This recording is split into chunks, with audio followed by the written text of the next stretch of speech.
Connaissez-vous l'équation E est égale à mc au carré? Si je vous dis la théorie de la relativité générale, ça vous sonne une cloche? Eh bien, peut-être reconnaissez-vous l'homme derrière ces fameuses expressions. Il s'appelait Albert Einstein. Encore aujourd'hui, on le considère comme un grand scientifique, en plus d'être connu pour ses découvertes. Je vous invite à faire un survol sur la vie d'Albert Einstein et voyons ensemble comment il est devenu le physicien le plus connu du monde.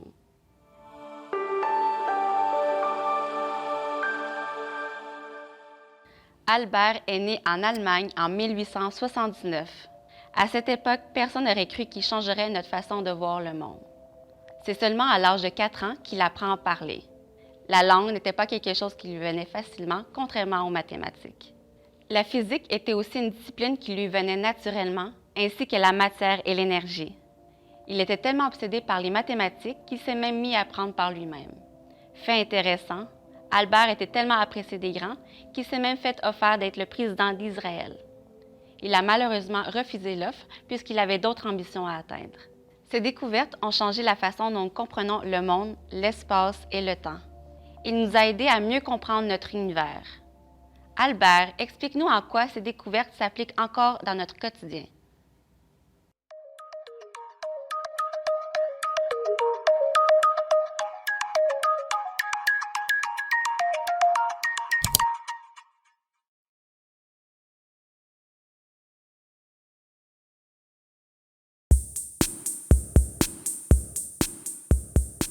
L'une de mes grandes découvertes est la théorie de la relativité générale.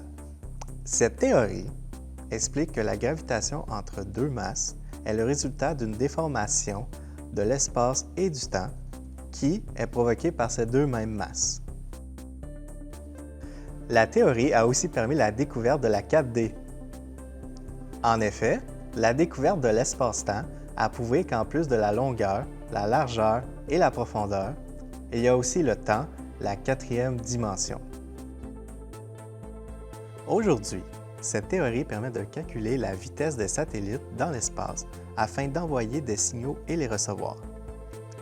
À l'aide de la dilatation du temps, nous savons que certains objets ayant un trajet différent ne se déplaceront pas à la même vitesse due aux masses de l'univers. Entre autres, cela nous permet de savoir où sont les satellites et de recevoir des signaux précis afin que notre GPS ait les coordonnées parfaites. Maintenant que nous avons terminé avec les théories, faisons un bilan du fameux projet Einstein avec les étudiants du multimédia.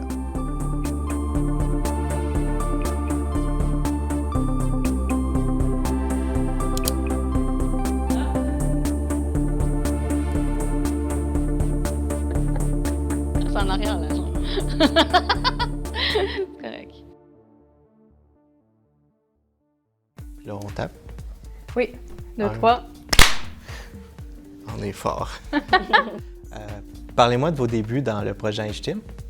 Oui, je me souviens que moi, dans le début de mes projets Einstein, j'étais vraiment perdue. Je ne comprenais pas pourquoi on parlait autant d'Albert Einstein. Il y avait beaucoup d'informations, mais au bout du compte, aujourd'hui, je sais que ça servait à quelque chose parce que c'est beaucoup d'outils qu'on nous a infligés, mais qui vont être nécessaires dans notre carrière pour les prochaines, dans notre futur, dans le fond. Oui, le registre, finalement, ça sert à quelque chose. Oui, les registres servent à quelque chose. Qu'est-ce que vous avez appris avec le projet Einstein, puis en quoi ça vous a appris en tant qu'intégrateur multimédia? Bien, beaucoup de choses. Pour commencer, le site Web. Oui. Ça nous a permis comment organiser nos dossiers, aussi la nomenclature, très important. Ouais. Aussi, ça nous a permis d'apprendre un peu de codage. Je me rappelle, la première fois que j'ai vu le PHP, là, je ne comprenais pas. Non. Je ne comprenais pas du tout c'était quoi. Ensuite, on a fait beaucoup de tournage. Donc, on a appris comment utiliser des caméras, comment bien placer les lumières, puis bien capturer le son. Ouais. Puis aussi, le montage vidéo, tu sais, After Effects et Premiere. Donc, on a pas mal touché à tout dans le projet Einstein, puis ça nous a permis de développer nos capacités. C'est vrai. Ouais, c'est vrai. Et puis, est-ce qu'on se sent plus proche d'Einstein, finalement, et de la science? Définitivement, pour moi, je me sens plus proche de Einstein. Puis est-ce qu'à force de parler du sujet, puis de lire des documents, puis d'apprendre à propos d'Einstein et la science, ça m'a définitivement rapprochée. Je comprends plus les termes, puis il y a des mots aussi que j'ai appris au travers de ce projet-là. Puis c'est vraiment vulgariser un sujet qu'on ne comprend pas, puis de le mettre, pour faire en sorte que les gens le comprennent, le vulgariser. Ouais. Oui, dans le fond, ça nous a permis un peu de redécouvrir des sujets qu'on avait oubliés. Ouais. Je me rappelle au secondaire, j'aimais pas trop la science, mais Einstein, dans le fond, ça m'a permis un peu de me familiariser avec le sujet. Puis j'ai découvert que j'aimais plus ça que je pensais. Ouais. Ouais. Pareil pour moi, j'ai découvert que finalement, c'est intéressant la science, mais c'est un peu compliqué à comprendre. Mais justement, grâce aux animations et différentes vidéos qu'on a regardées, je pense que ça nous a aidé à comprendre les théories scientifiques. Exact. Si je vous dis le projet Einstein, ça vous dit quoi? Moi, par exemple, ça dit esprit d'équipe, travail d'équipe, parce qu'il nous faut du travail d'équipe pour pouvoir réaliser un projet aussi gros. Puis aussi, le projet Einstein, c'est une belle opportunité pour nous parce que ça nous permet de nous creuser la tête pour trouver des manières intéressantes pour visualiser les différentes théories scientifiques qui peuvent être complexes parfois. Et puis, c'est ça. En tant qu'intégratrice, sentez-vous utile? Moi, je pense que oui, parce qu'on est utile aux futurs étudiants en multimédia, mais aussi pour ceux qui cherchent des réponses à leurs questions sur les nombreuses théories scientifiques complexes. Et puis, on les aide à comprendre les théories sans qu'ils aient à se perdre dans le trafic web. Effectivement, oui.